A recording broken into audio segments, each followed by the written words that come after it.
Anne Fine is one of the most distinguished British writers, best known for her many works of fiction for children. You may have seen the Oscar-winning film comedy Mrs Doubtfire, made in 1993 and starring Robin Williams. You may not be aware that it was adapted from Anne's novel Madame Doubtfire, now reissued as a Penguin modern classic. 2 other novels have been adapted for BBC television. Her exceptional haul of literary awards includes the Smarties Prize, the Guardian Children's Fiction Prize, 2 Whitbread Awards and 2 Carnegie Medals, the last being the most prestigious British award for children's writing. She has twice been voted Publishing News' Children's Author of the Year and was Children's Laureate between 2001 and 2003. In 2003, she was elected a Fellow of the Royal Society of Literature and received an OBE. Her work has been translated into more than 40 languages. During her term as Children's Laureate, she published 3 anthologies of poems for children of different ages and created the My Home Library website, where readers can download book plates to print and attach to their books, building up their sense of ownership of a treasured collection of literature. Anne was born in Leicester and went to school in Northampton and elsewhere. While her father was working in Northamptonshire, the family would come back to Leicester most weekends to visit relatives. She recalls these journeys vividly. The triplets had the rear seat of the car. My sister and I travelled in the very back, lying flat on our backs, with our feet on the back glass, reading. Evidently, books were already central to her life. She also remembers that as her grandfather's car had an extremely memorable number plate, people in Leicester would continually stop and point as it drove past, mouthing the words, "Look, A1." Clearly, she was used to getting a reaction.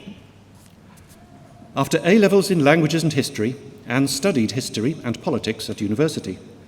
Both of those subjects loom large, though often quietly, in the background of her writing.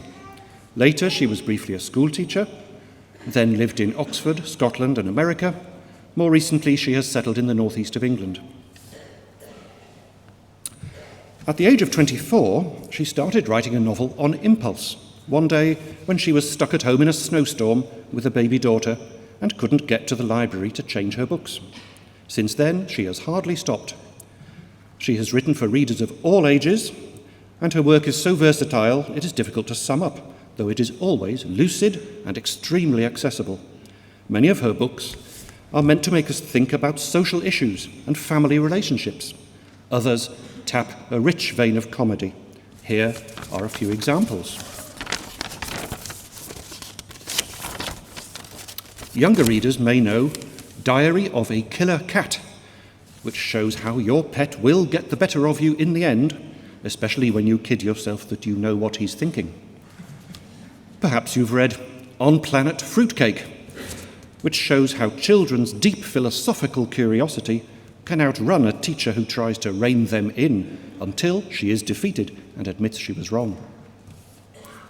In Goggle-Eyes, a prize-winning novel for older children, Anne Fine explores how siblings may react differently when a potential stepfather arrives on the scene, and how we can learn to see the good in others that we did not recognise at first. Flower Babies explores how making teenage boys play the role of father to a pretend baby can arouse surprising sensitivity and put them in touch with their deepest emotions. The Tulip Touch poses a thorny question. What do you do when your best, most exciting friend becomes a danger to herself and to you? Should you ever give up on them? More seriously still, the harrowing Road of Bones shows an older boy suffering terribly under a totalitarian regime. Can he retain his moral sense? Or will circumstances lead him to think more and more like his oppressors? In lighter vein, The More the Merrier depicts through a boy's eyes the most chaotic Christmas day imaginable. We meet a range of human types in an extended family who are always rubbing each other up the wrong way. The the harassed mother cooking for 16, the world-weary father whose continual sarcasm is barely noticed, the indulgent parents of a spoilt little girl, the grandfather whose only passion is dismantling household appliances, the mischievous uncle who tells the children everything they ought not to know, and finally, great granny, who has no inhibitions but tells it like it is. She may be your precious daughter, but the general opinion is that she's bossy and charmless. Yet amid the hilarity, there is room for moral growth, a gain in understanding, at least for the characters capable of it. When asked how she deals with fame, Anne Fine demurs, saying most writers are not famous. But to her readers, she is a beacon. Mention her name in any gathering and people will say how much they enjoy her work. A colleague of mine, whose children read Flower Babies, describes the book as strong, instructive, funny, and compassionate, that could serve well as a description of Anne Fine and her work.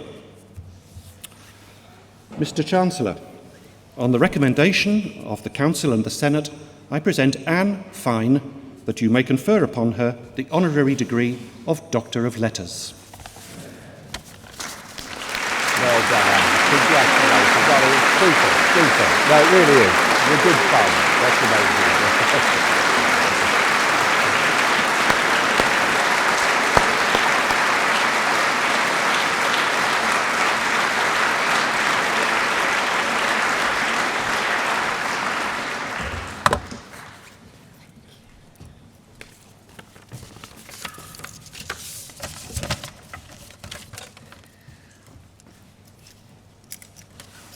Ladies and gentlemen, babies as well, marvellous.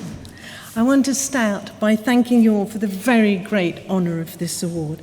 I suspect most people develop a sense of what other people think of their professional achievements over the years, but it is truly gratifying when a positive view is made both plain and public.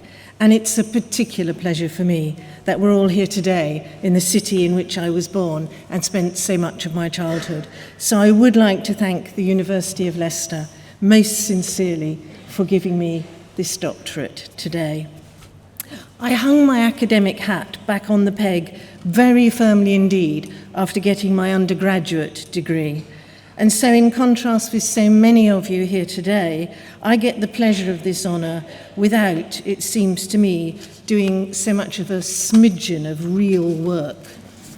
Because the job I do, writing fiction for both adults and children, has never seemed to me like work.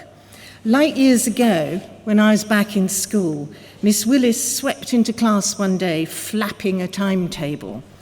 "Careers advice," she scoffed. "It seems I've been timetabled to give you all careers advice. Well, I'm not wasting a whole 40-minute French lesson on that. So here's one piece of advice. Find out what you enjoy doing most in all the world, and then look around for someone who'll pay you to do it." And then, perhaps because it was a single-sex school, she added after a moment's reflection, "Within reason, girls, within reason." It was job satisfaction she put first, you'll notice, not the prestige or the amount that we would earn. Now, in the case of writers, that's a very wise thing. Most of us don't earn beans. As Rob Long pointed out, being a writer is a little like being a shepherd. It's quaint, people envy the solitude, but everyone knows that the real money's in synthetic fibres. But the job satisfaction is unrivaled. And if I have a word of advice to those of you sitting here today, then that is it. A life spent doing something you don't really want to do, or even dislike doing, is a life at least partially wasted. I'm well aware that many don't have this luxury of choice, that in this hall right now are scores of people who are earning their salaries for something else that is valuable, important, and meaningful, keeping a roof over the heads of those they love, helping you get the education that you will value so much as you go through your lives. And love and care for others can be enough. But if you have the chance to hit the real jackpot and get it all, then what a privilege to spend your days doing a job you love so much that you would do it anyway, even if you weren't paid. I've loved my working life, and I suspect that that is at least in part why this award is being offered me. My difficulty is in finding the words to explain to you all how pleased and proud I've been to accept it today, and how much I wish everyone here this morning the same happiness and fulfillment in their own working life as I have found in mine. Thank you.